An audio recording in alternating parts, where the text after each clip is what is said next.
The film adaptation of the Broadway musical Cats is a singular artwork. Come on! It is at once a horror movie, a comedy, a cringe compilation, a surrealist art film.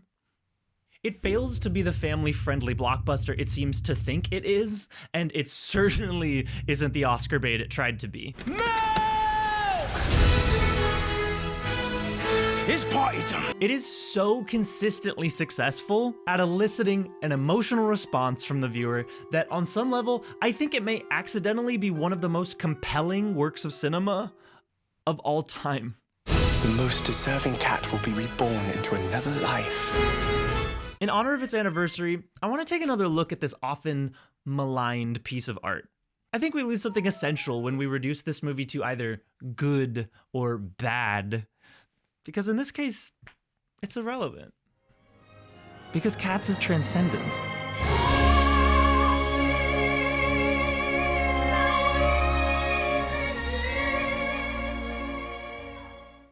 The first emotion you feel when Cats begins is dread. The first shot of this film holds on the moon, a picturesque storybook night sky with pillowy clouds and, oh, there's a cat face in the clouds. Okay. All right.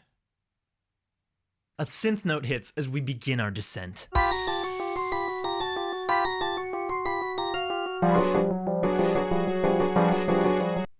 This score is chilling. Its discordant melody aimlessly wanders around by half steps. It's chaotic, it's eerie, it's superficial.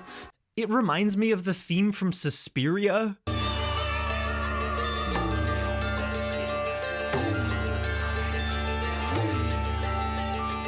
But even that has like a more traditional melody structure than the overture from Cats. We plummet into London, bathed in red, an omen of what's to come. A car rolls up. In the headlights, we see shadows of cats scurrying past a window. And then, oh God, what is that? Oh God, what is that? What was that?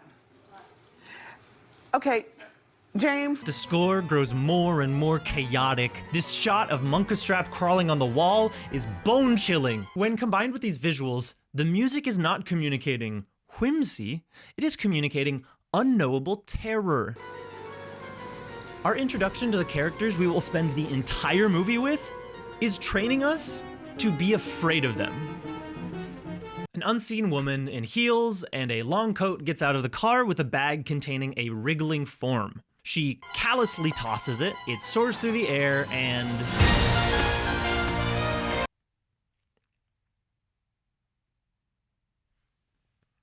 the bag containing the unknown wriggling mass bounces off the top of a dilapidated oven and falls onto a mattress.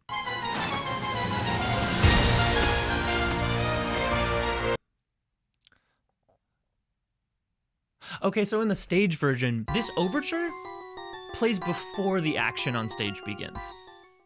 Imagine you're sitting in a dark theater. You're being transported into the world of the play. Maybe you're listening intently, maybe you're not. It's the overture, it's vibes. This is just the warm-up. This orchestra's chaotic little melodies grab your attention, so a little dread, but then it all builds to a peak and it finally resolves. The melody soars, finally free from these tight, spirally lines. The root of the chord bellows from the low brass, announcing a triumphant arrival. Here we go, baby. It's time for Cats. And in the movie, this triumphant musical moment emphasizes this.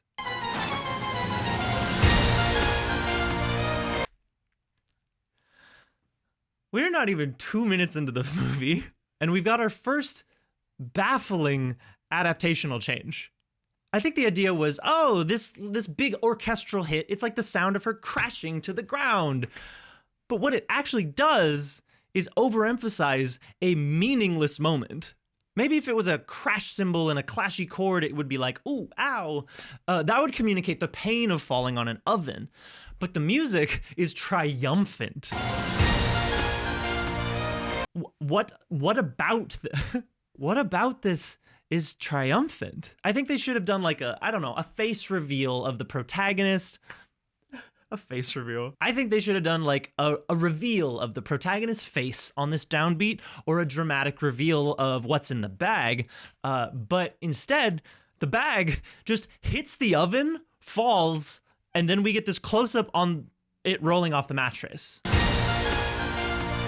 We still don't know what's in it. It's just here now. What this moment tells us is we're about to watch a movie where the director might not understand why or how music functions. Cats in this movie will occasionally move in ways that are impossible. This little kitty cat runs down the wall like it has anti-gravity powers. What's up with that? Why is it moving like that? Is that world building or an accident? You can actually ask that question about everything in this movie. The cats close in on the writhing bag. They're moving in with murderous intensity, especially this guy. This guy needs to chill a little bit, in my opinion. The thing I keep feeling repeatedly every few seconds in the opening number is, no, no, no, no, get away from me. So why is this scene so unsettling? So I watched this scene in the 1998 recording of the London stage show of Cats, and this opening number did not inspire dread in me. A little, but like Spirit Halloween levels of dread. I noticed a few things were different. First, the proscenium makes a huge difference. For those unfamiliar, theater stages come in a few different shapes. There's thrust stages, where the stage kind of like thrusts into the audience. Don't think about it. There's theater in the round, where the audience encircles the stage, and some others, but this is the most recognizable one. The one you probably think of when you think of a theater is the proscenium. The audience is on one side, and the stage is on the other, separated by a proscenium arch, or a proscenium frame. The drama is contained within this frame. The 1998 production does have close-ups and mediums in it, like the cats do sometimes come all the way up to the camera, but those are the exception to the rule. For the most part, the cats are existing in this proscenium world and staring off into the distance. They are addressing the audience. They are communicating across this boundary between their world and ours. Together. But in the film, they are not far away. We are in the fish tank. They are too close to me at all times, and I am afraid. Another fundamental difference I noticed in this stage show. The world building is coherent and conceivable.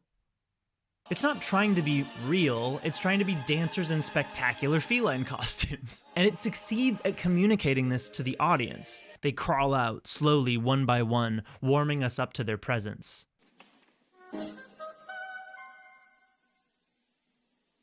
There's a whimsy in their performances, a tongue-in-cheek sense that they all know how goofy this is. They're inviting us in. Director Tom Hooper does not invite us into the world of Cats, he throws us in. Tom Hooper, for some reason, thought that making the Cats more real would elevate the storytelling. But what it really does is mess with your suspension of disbelief. When something is less real, sometimes we believe it more. And if you haven't seen it, Lindsay Ellis's video essay, Why is Cats?, does a fantastic job at explaining why Tom Hooper's pursuit of realism is detrimental to his musical adaptations. Which all goes back to Hooper's attempts to draw this weird, fantastical show back down to realism. Said Hooper in an interview for The Atlantic, "I wanted to keep it very grounded in the present moment. The thing I'm most proud of is that you feel grounded watching it. It's not that fantastical." Which, it's Cats, dude. Let's compare the stage design to the movie's set design. On the stage, you can pick out recognizable household items, scraps of paper, matchboxes, tin cans, but it's all abstracted. It's a collage. It's fun to look at because it's both otherworldly and familiar. Now look at the movie's set. This set is actually pretty sick. Not gonna knock it too hard. Good job to the team. But you can clearly identify these objects in their literal manifestations. They are a wheel, a chair, a mirror.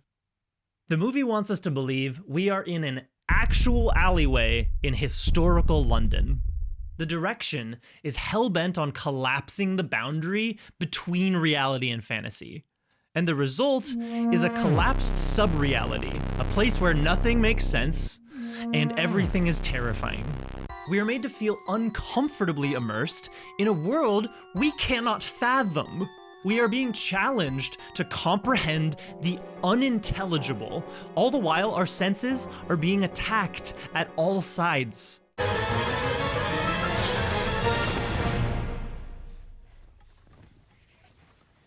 The writhing form emerges from the burlap sack, revealing a white cat abandoned by her owner. We soon learn her name is Victoria. She's a new character. She was added to make the stage musical work better as a film narrative. Did it work? No. So let's take a look at this shot at 2:51.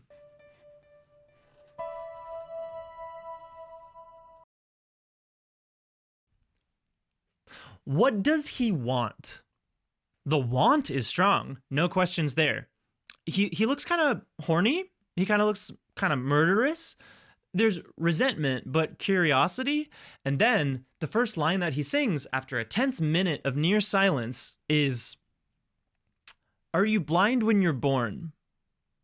Are you blind when you're born? Then this second cat appears and says, "Can you see in the dark?" Can you see in the dark? It's like a mixture of sensual and cocky. They're like all kind of doing the DreamWorks face. That's kind of the main emotion in this scene. They all look like they want to kill her and also seduce her, which is a weird character motivation for an opening number. When you fall on your head, do you land on your feet? Here's another key difference. In the stage musical, these questions the cats sing are directed at the audience. Are you blind when you're born? Can you see in the dark? When you fall on your head, do you land on your feet? No, but it is fun to imagine. Are you tense when you sense there's a storm in the air? Sometimes. Wow, maybe me and these cats are not so different. The relationship between the cast and the audience is established as, "Come on, strange new friends, we will present to you our magical cat reality through song and dance." The whole thing is presentational. It's a talent show. It is done to the audience. But in the movie, all the actions that are normally done to the audience are redirected to the other characters in the universe. If you weren't, you are. You're a Jellicle cat. This fundamentally changes the character motivations. And most of the time, the things that made sense when done presentationally to the audience do not make sense when done at another character. Are you mean like a minx? Are you lean like a lynx? The characters seem like they need something from one another, but it's ill-defined. The need is strong, but the what is vapor. So imagine, you crawl out of a burlap sack and all of a sudden a bunch of strangers are staring at you suspiciously, creeping slowly closer to you. They're asking you questions like, "Can you ride on a broomstick to places far distant?" And you're like, "Bro, I just got here." These nonsense poetic lyrics are whimsical when asked to a theater audience rhetorically, but when they are not rhetorical, when they are asked directly to another character, they are deeply unsettling. Were you there when the pharaohs commissioned the Sphinx? The cats are trying to like suss out Victoria's whole vibe, trying to introduce her to the Jellicle's whole thing, but their body language is like, "We're gonna hurt you." They're like pushing her around, but they're also being like, "Ooh, mysterious and whimsical." Jellicle songs for Jellicle cats. Jellicle songs for Jellicle cats. In response to this, her expression is a mixture of wonder and like genuine terror.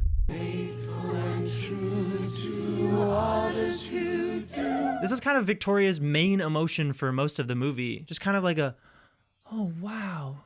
Which, for the record, is not actor Francesca Hayward's fault. This is bad direction. She's given the unenviable task of telegraphing to the audience how they're supposed to feel about what's happening, because her character is essentially a stand-in for the audience. I think this movie's vibe is so threatening because it is trying to have meaning, but it doesn't. The adaptation attempts to skin graft conflict and character motivations into the existing musical for it to function like a movie, but the body rejects the transplant and begins to attack it. The problem is not that Cats is meaningless. Plenty of delightful, valuable things are vapid as hell.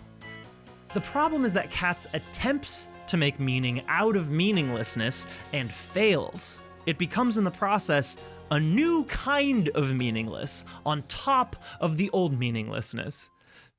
Cats would like you to understand it, but it doesn't even understand itself.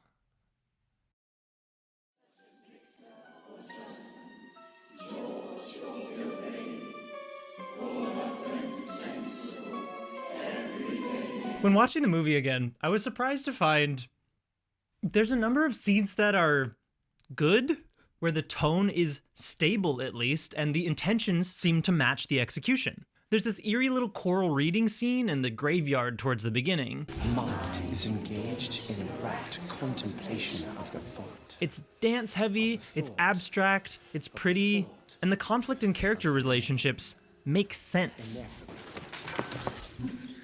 So, what's your name? There's these cats doing community gatekeeping, and while I still think this cat needs to chill out, I think his acting works pretty well here. It builds anticipation and wonder, emotions that did not make sense in the context of the first scene, but make more sense here. Then we get a pretty cogent, if not blunt, scene where we introduce the antagonist, Macavity. Macavity will win this year. Macavity. There's no one like Macavity. Is he a good antagonist who makes sense? No. But at least it's a functional scene that doesn't upset me. But that doesn't last for long. The next musical number? Oh God. Oh no.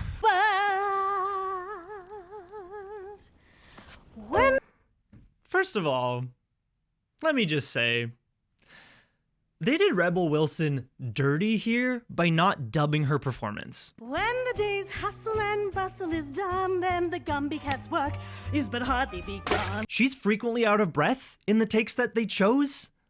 They could have just had her come back in and re-record vocals. It would have taken a day tops. But Tom Hooper got really attached to recording vocals live on set when he made Les Mis. Every single person is singing every take live. This has not been done with this kind of consistency in a musical before. And unfortunately, he wanted to replicate that here. He cared more about that than good vocals. I think that the cockroaches need employment to prevent them from idle and wanton destroyment. It's going to be different for sure.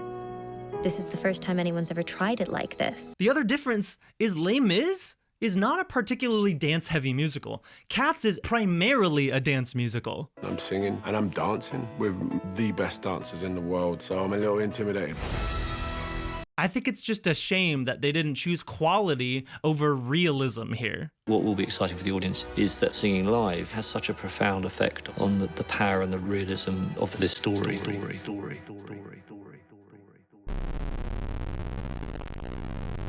Realism. Realism. Realism.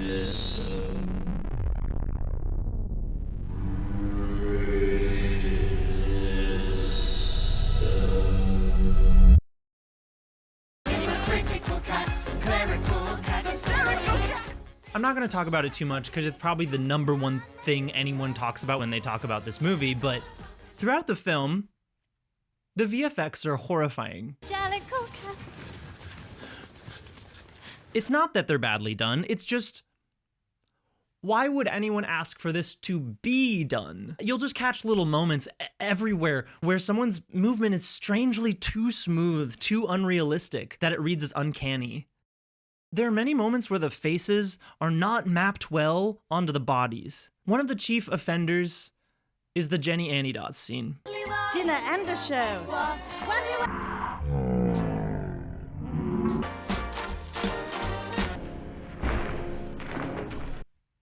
Look at the faces on those cockroaches. This looks like the poster for Kinds of Kindness. There's a fundamental disconnect between these faces and these bodies. And then there's this shot where her fur unzips to reveal another outfit underneath.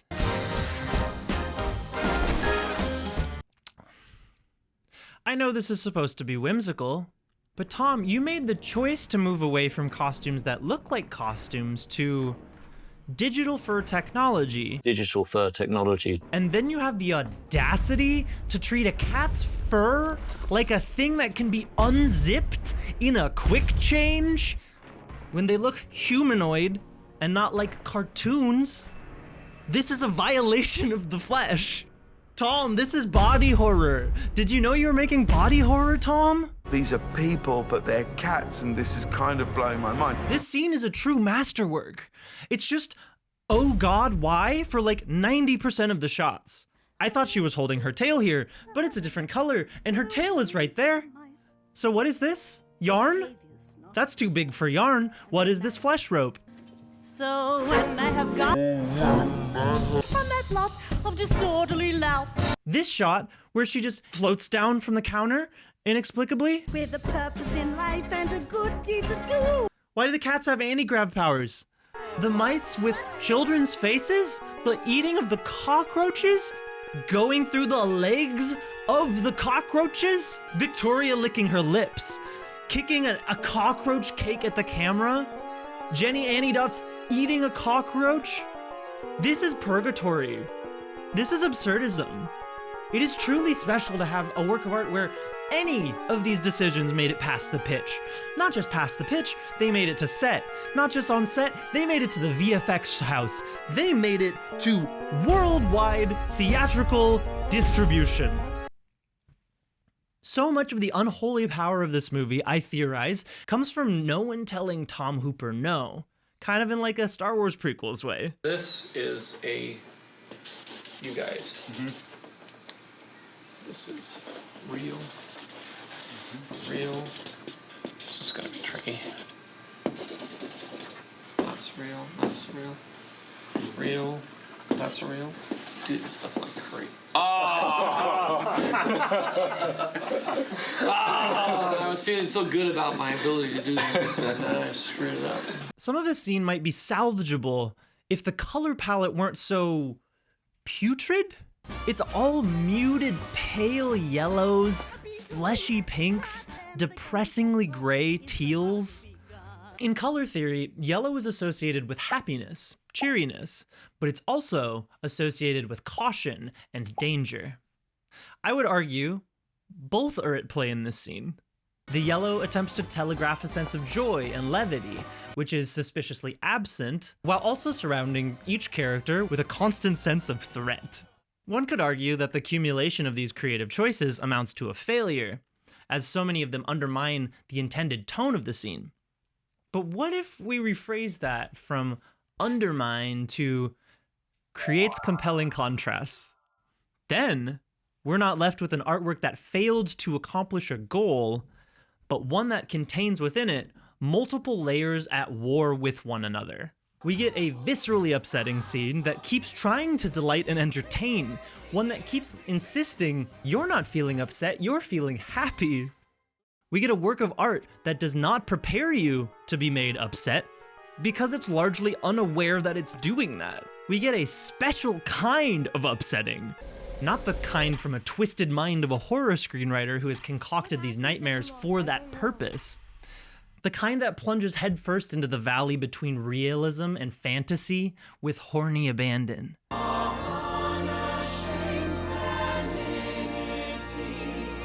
By getting lost along the way, it finds new dark corners in our fear responses that might not have been found through intentional exploration.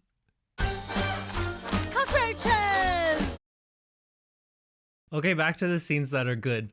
Jason Derulo is great in this movie. When you let me in, then I wanna go out. This may be the scene I have the least to say about. It's gorgeous, it's fun,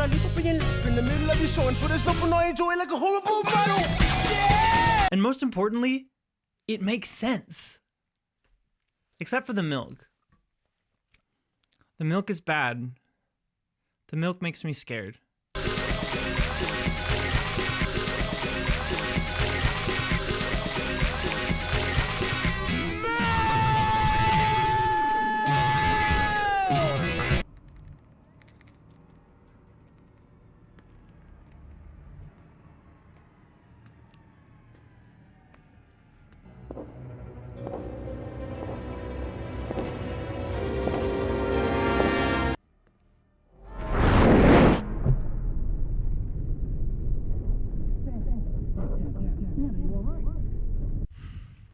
Bustopher Jones is an evil entity who must be destroyed. Bustopher Jones.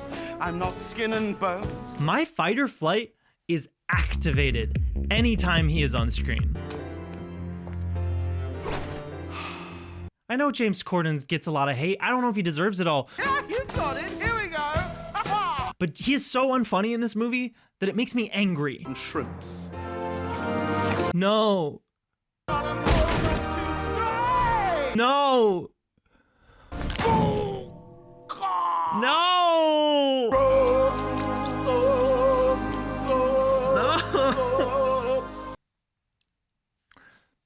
Is this character fatphobic? You know that I'm sensitive about my size, okay? And yet you embarrass me. That's what I say to you. My guess is, I think probably. And I'm putting on weight every day! Why is he yelling? Oh, come on, Puss in Spats. You can do it. Okay, so this scene ends with Bustopher diving into a pile of trash, only for it to reveal itself to be a large pipe with no visible end.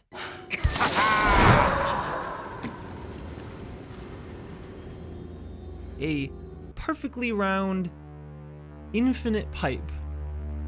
And it's lit with this deep red with the melancholy purple sky above. We hear a wind chime as the cats gaze into it with this flat bewilderment. It triggers this Lovecraftian fear in my mind. This is surreal.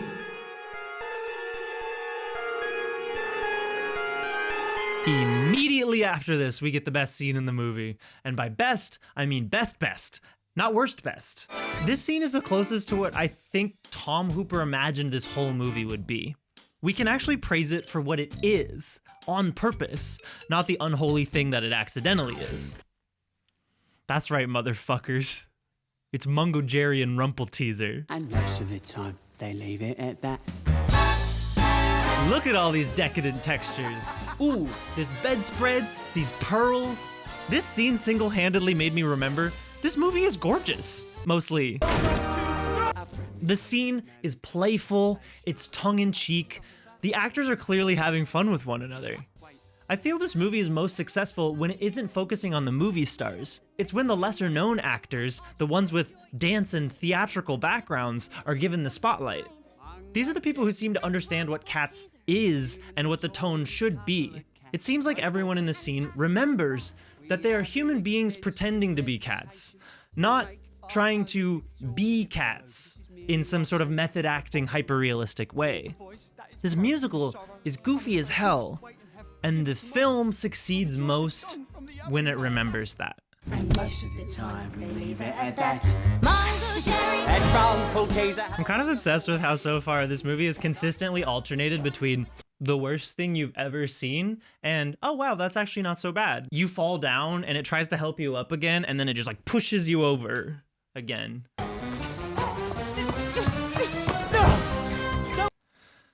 At this point, the film has demoralized me. I've lost faith in it finding its footing. I've lost the will to try to understand or fight back. Where are we? Seems like we're on a barge in the middle of the Thames.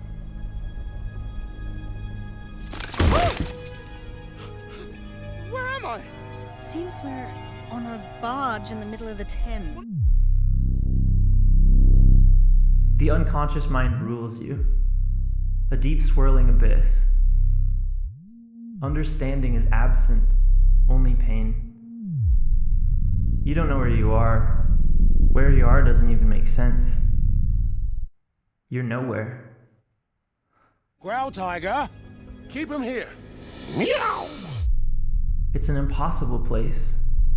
And there's an old man singing at you. Who is he? It doesn't matter. But you're James Corden and Rebel Wilson on a barge in the middle of the Thames, and all you can do is improvise little quips. Right, no, see, that doesn't rhyme. You can't just say Thames because it rhymes with Ames. It's the River Thames. They're not funny. They're shaped like a joke. Everything is shaped like a thing. But it's not. It's nothing. You're nowhere.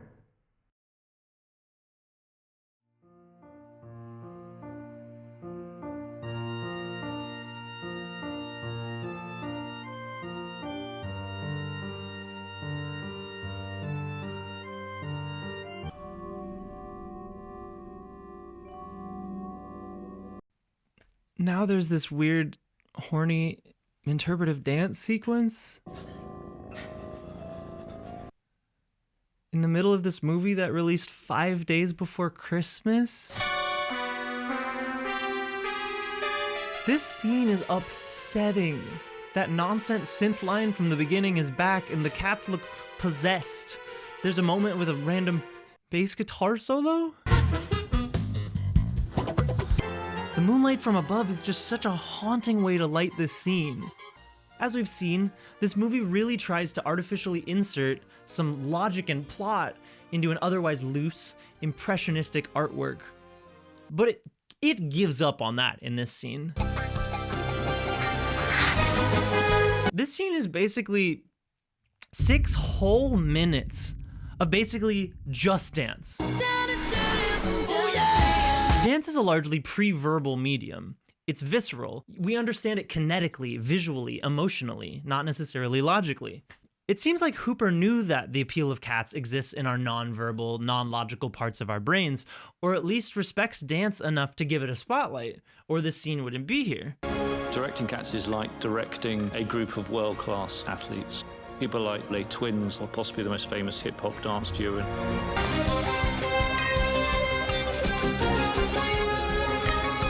But I'm not even convinced he's done a good job of adapting the medium of dance to the screen here.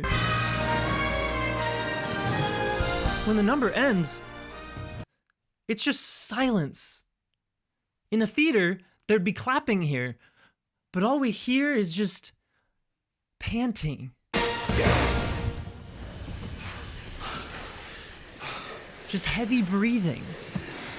You know what else has heavy breathing? Horror movies. Okay, speeding through some stuff. We get the first little bit of memory, and then the original song, Beautiful Ghosts, and it's all very mid. All that I wanted was to be wanted. Ian McKellen kind of eating this solo up. Gus is the cat at the theater door. There is something kind of surreal about how pitiful he is, and like how it looks like a small gust of wind could end him. There's also something absurd about remembering that this is the same actor who played Gandalf the Grey. And also, why are he and old Deuteronomy frequently making sexy eyes at one another? What is that about? This is a great character. I hope he sticks around. Macavity! Ah shit, he got Macavitied. Okay, so then we got Skimbleshanks the Railway Cat.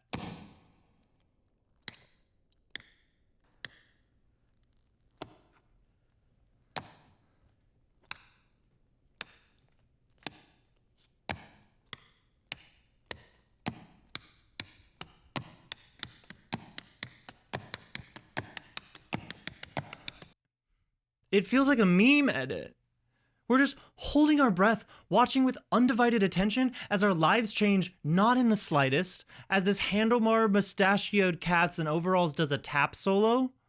All we hear above this thick silence are the heavily reverbed taps of his little tap shoes. Each cut gets faster and faster, and then the drums come in. Each new choice feels unmotivated. It takes you out of the movie, out of your body, causing you to ask yourself, why am I still watching this? Then Skimbleshanks tip-taps his way to the right over a bridge, and suddenly we're on a railway. And then it hits you. The scale. It's all wrong.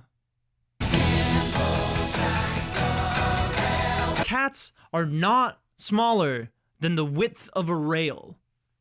In this scene, they're more like the size of rats. Not only are we tasked with suspending our disbelief that these fuzzy humanoids are supposed to be cats, but now they are too small.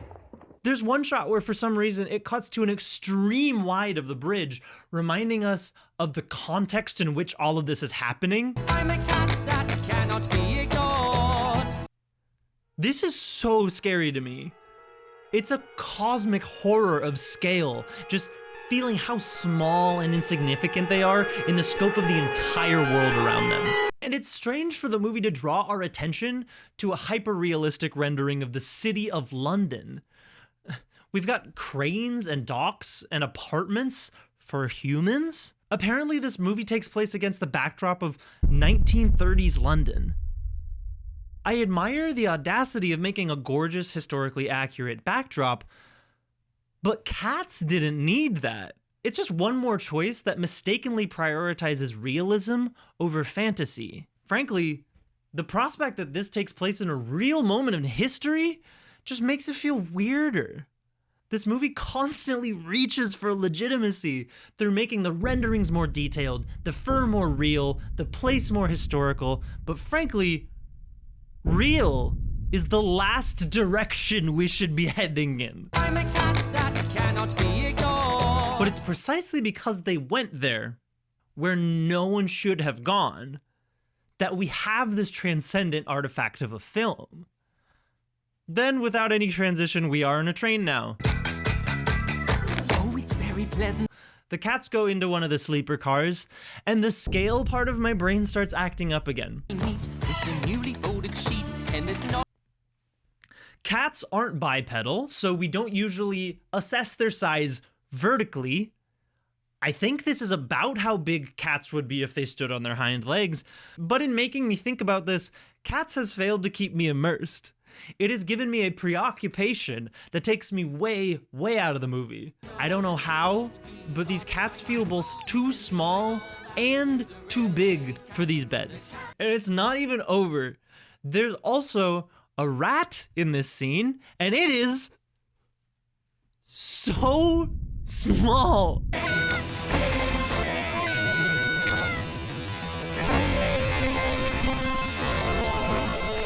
This is not how big a rat is in comparison to a cat. This is even smaller than how big a rat is compared to a human. So now, because of this point of comparison, these cats look fucking enormous. We cut to this other angle pointing down the hallway, and they look like they grew somehow. And then, after they tap their way back into the theater, Skimbleshanks begins spinning, and he just floats away.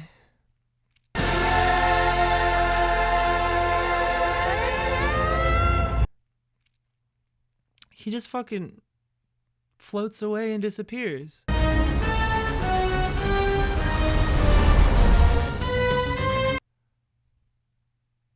am at my wit's end. This is evil filmmaking. This is so utterly unknowable, so existentially terrifying that I can't help but be impressed. The creators of this film didn't just make a flop, they made an upsetting piece of visual art. And I think that's beautiful. I'm a cat that cannot be ignored. Naturally, the cats are scared by this sudden disappearance as well, which is mildly cathartic to be on the same page. What's that shadow descending from the ceiling? Well, if you guessed Taylor Allison Swift, you'd be right. Macavity's a mystery cat. He's called the Hidden Paw. The most commercially successful pop star of our modern era is in this movie, and I forget about it every time until it's happening. You told me I was gonna get to be a cat for work? What? And better yet, and Swifties, I'm gonna need you to stand down on this one. Please don't dox me, but this isn't even really a good vocal performance. Macavity's a ginger cat. He's very tall and thin. Even Taylor Swift is poorly served by Tom Hooper's insistence on recording vocals live on set. It's gonna be different for sure. This is the first time anyone's ever tried it like this. She just shows up, sings this slinky little number, and drugs everyone. He's the It's not said in the movie, I don't think, but her name in this is Bombalurina. She's giving this kind of Reputation-era spunkiness. Like, they were in talks for casting, and Taylor's was like, who's the cool one? Who's the badass? I don't breaks the law of gravity. I don't really know who this character is or why she's here. There's no one like Macavity. She's kind of Macavity's hype girl? So he has like one groupie? Why is she here? And then, right at the pinnacle of the song, the spotlight moves away from her, moving to the wall, and ah!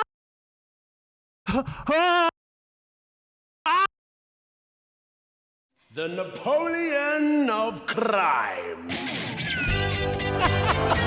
Okay, no one has ever looked more naked than in this shot. Not even a naked human body feels this naked. But also not naked.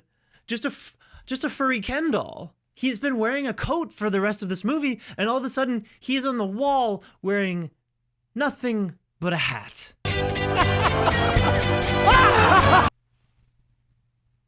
This is one of the greatest shots in the entire film. I'd argue that this is one of the most consistent jump scares in the whole movie. Isn't it great to be alive and to feel? And then he's dancing, and I'm wondering, why does he have pecs? I know Idris Elba is sexy as hell, but making this cat chiseled in a human way is deeply disturbing. I also wanted to bring this up, but like, I didn't know how, but like, the female cats have like sort of breasts? They're like ambiguous lumps? I don't know what else I would have done besides not make the cats so photorealistic. Anyways. Yes! Macavity captures old Deuteronomy and... Oh, don't put Judi Dench in the middle of the Thames. Don't make her do this. Oh, how humiliating to see her acting well. You will never go to the heavy side there. Given absolutely nothing to work with? What an absolute vapid plot contrivance of a scene. No. Make her walk the plank. No, don't make Judi Dench walk the plank. Your last chance. Oh, never. Oh, how are we gonna get her back? We can't just magic her back. Yes, we can. Oh, okay. Great. That was easy. You're a magician. Oh, that's right. Magical Mr. Mistoffelees. Magical Mr. Mistoffelees. Oh no, he's nervous. Oh damn, he sucks at this, doesn't he? You can do this. Song's a banger though.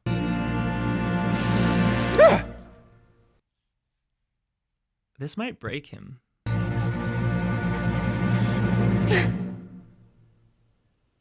Oh, he's bad at magic. Everyone's got secondhand embarrassment, including Jason Derulo. Maybe we just have to get him to believe in himself. Mr. Mistoffelees. And we all say... Oh, no, he still sucks. Wow, how excruciating. Oh, wait, no, she's here. A cat so clever. Ultimately, I was really rooting for magical Mr. Mistoffelees. I'm glad it worked out for him. That was cool. Magical Mr. Mistoffelees.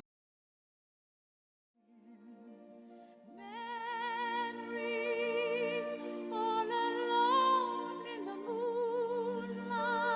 One of the most spectacular things about Cats 2019 is how badly it fumbles its most recognizable song. Memory is not only the climax of the musical, the showstopper, the 11 o'clock number, it's also the only song from the musical that had breakthrough appeal. This song was so well known, it was a demo on the piano that I learned to play piano on. If you haven't seen it yet, YouTuber Sideways has a fantastic video called Why the Music in Cats 2019 is Worse Than You Thought, where he argues that this film is fundamentally broken because of how they break Grizabella the Glamour Cat's character arc. Many of the motivations that make her character make sense in the stage version are removed in the film.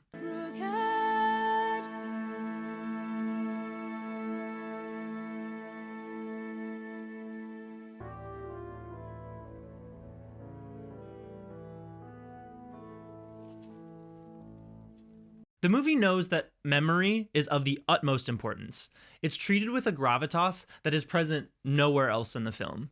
Silence,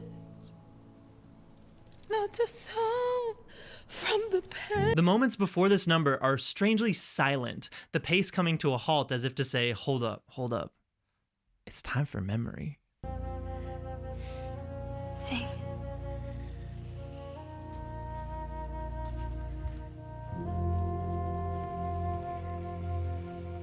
Lindsay Ellis argues that Tom Hooper became the director of this movie specifically because of memory. And I am absolutely 100% positive that Tom Hooper would never have been attached to Cats if the song Memory was not Cats' biggest staple. It's important to remember that Anne Hathaway won an Academy Award for singing an emotional ballad in a close-up in Tom Hooper's previous musical adaptation, Les Mis. So attaching Hooper to Cats was a no-brainer. Cats has the big Oscar-winning ballad, Les Mis has the big Oscar-winning ballad. It's some synergy. This film released in the middle of the holiday season. Come on!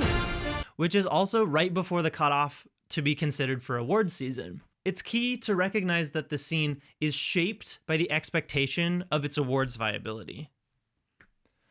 When I first heard I was going to be in Cats, whew, instantly I felt the pressure. I fear that Jennifer Hudson was promised a very different movie than the one she ended up in.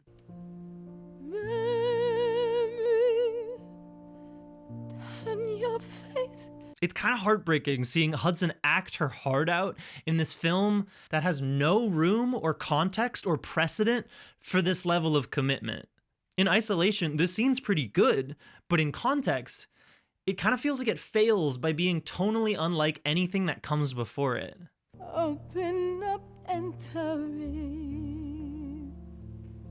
I also feel like my assessment is clouded by reading it as pandering Oscar bait, as bald-faced emotionality for its own sake.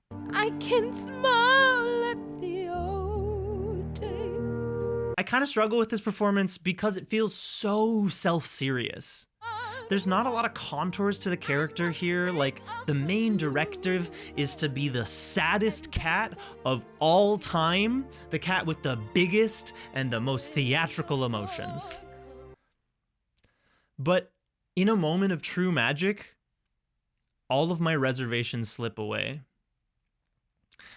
The climax of Memory is transcendent.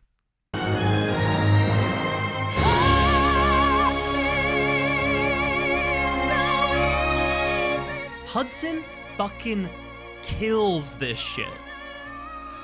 In a review of this performance for the LA Times, Michael Wood wrote, Hudson simply sings the stuffing out of Memory with such intensity that you almost forget she's wearing a pair of fuzzy cat ears. Grizabella the Glamour Cat is bestowed the honorable title of the Jellicle choice, meaning she gets to be metaphorically euthanized. She hops on a hot air balloon and floats away to a distant land. But that rascal Macavity, he grabs the dangly string. Oh no, he's gonna get her. But then he loses his grip and falls on top of a statue. He tries to teleport like he's been doing throughout the movie, but his powers don't work this time. And like, explain that one to me. I would take any explanation. None is ever provided.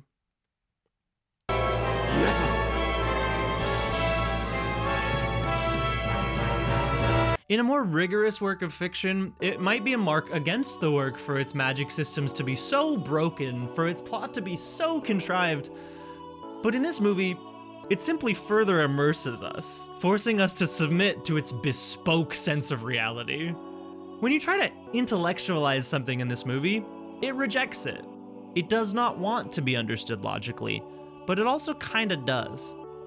Not content to be just a variety show, they inject some story, some justification, some structure, but not enough and not well. It's a nursery rhyme rendered in hyper-real detail using state-of-the-art visual effects. I think it misunderstands what makes stories feel real, and in trying to lend it legitimacy, it creates an unstable reality, an inconceivable reality. Cats communicates primarily with the unconscious mind. To make sense of this reality only causes further pain and confusion. To enjoy Cats, you must surrender to it exactly as it is. Ah! In the movie's final scene, the fourth wall is ceremoniously shattered as Dame Judi Dench looks directly at the camera. She turns to the side as if to let us in on a little secret, and then she sings directly to us, the audience, for an unbroken 59 seconds. You've learned enough to take the view. The cats are very much like you. I can't stop looking at her eyes. Something about this image is so piercing. Fourth wall breaks don't usually make me feel this exposed, surveilled. Dench means well, she seems very sweet and gentle and loving, but the static, unchanging frame is so claustrophobic. Also, people don't usually sing directly at me, 3 feet from my face, staring directly into my eyes, unbroken for 59 seconds. With nothing else for us to fix our gaze to, we're hypnotically drawn into the world of old Deuteronomy's face, framed by this blonde, hyper-smooth lion's mane of digital fur technology, framed further by what appears to be a real fur coat, framed further by these 3 characters who just stare at her emotionless. They are trapped within the frame, but they aren't allowed to express themselves or react as to not draw focus. So they must play the part of accessories, doing idle animations like NPCs in a video game. And if you try to understand the words she's singing, it's inscrutable. The poems were written by T.S. Eliot for his godchildren. These poems for children kind of collapse under this level of scrutiny. Oscar winner Judi Dench is staring directly at us, singing nonsense words. It's meditative. It's entrancing. It's horrifying. It's debasing. It's beautiful. The line delivery of, "And say a cat is not a dog," haunts me. And say a cat is not a dog. It sends shivers down my spine as if remembering the final line of a spooky campfire story. The whole verse builds towards this musical and narrative tension, leading towards something, and then at the end of the verse, punctuated by a long pause, she says, "A cat is not a dog." A dog. As we cut, for the first time from this unbroken minute-long shot, the chorus triumphantly proclaims this wisdom verbatim. "And say a cat is not a dog."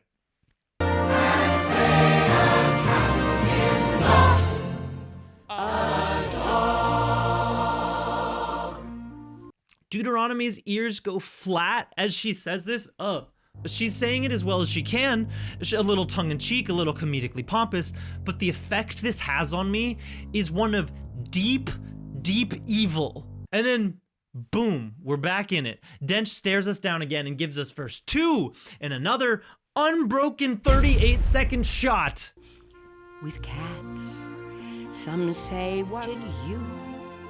are spoken. I do not hold with that. I say mine that he resents. The rest of this number is truly hallucinatory. At one point, she gets excited about cream, and she licks her lips, which makes my stomach drop.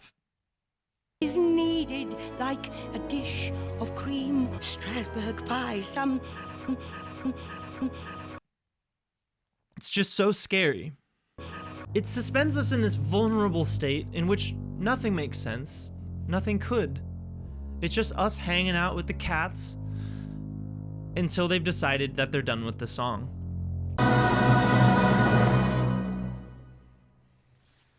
Once it's all mercifully over, the cats scatter, and Victoria and Old Doot...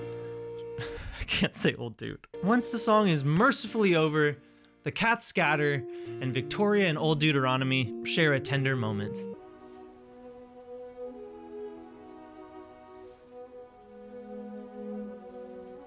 For the first time, Victoria knows where she belongs, or something. Their eyes rise as they see the hot air balloon drifting beyond the clouds. Cut to credits.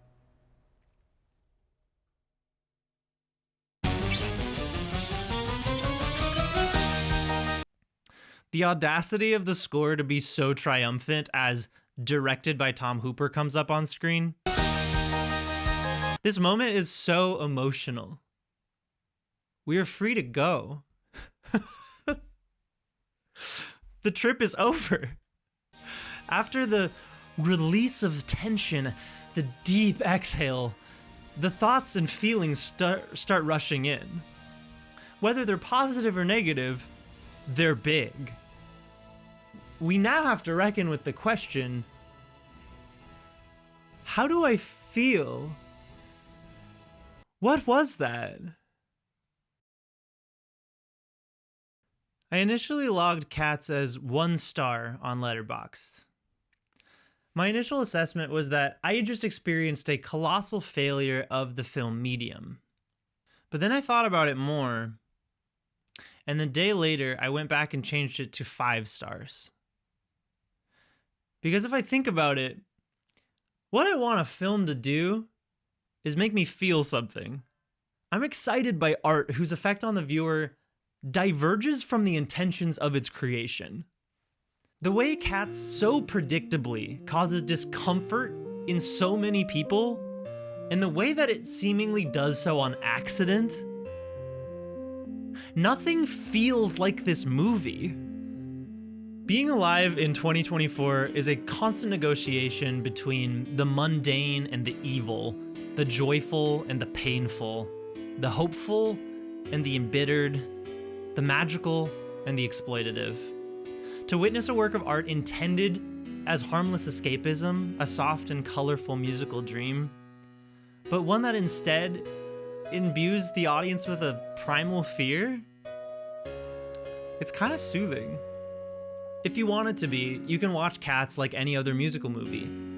But then, you'll have to find a way to ignore or rationalize all the things that feel unsettling. If you want it to be a horror movie, you'll have a great time. But then you'll also have to reckon with the times that it does something genuinely well, genuinely sweet. In accidentally stumbling into the void, the irreconcilable place between, Cats becomes a richer text than it would have been had it stuck the landing. In resisting understanding, it becomes endlessly interpretable. I hope we don't leave Cats 2019 in the past as the focus of a brief and passionate internet pylon. I hope it's constantly re-examined and reappraised for the unique art object that it is. I hope it's taught in film schools.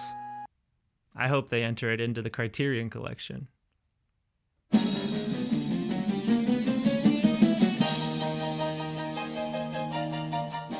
Thank you so much for watching. If you enjoyed this video, please give it a like, maybe share it with a friend that you watch Cats with, post it on Reddit, your local Discord. One of the most special things about December 2019 was all the memorable theater experiences, so I want to hear from you. What was your experience watching this film for the first time? How did the crowd react? What was the feeling in the room when the credits rolled? Or if you watched it at home during the pandemic, how did that make? If you want to see more videos like this, consider getting subscribed and clicking the bell if you want to get notified. I also stream here on YouTube about once a week, so feel free to come by and hang out in the chat. If you want to help support the channel, you can join my Patreon. You can get some perks like your name in the credits, early access to scripts, as well as a backlog of bonus videos. We got like at least 10 at this point. To accompany this video, I'm gonna make another video where I make a tier list of all of the characters from Cats. Here's a preview. He's a sweetie. Gus the theater cat, he's an absolute sweetie. It's one of the best moments in the movie, of course, when she sings Memory, but as a character, she always just shows up and she's like,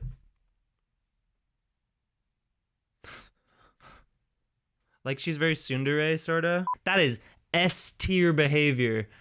Name another legend. Name another legend. S-tier. All right, see you in the next one. May you be the Jellicle choice. Goodbye.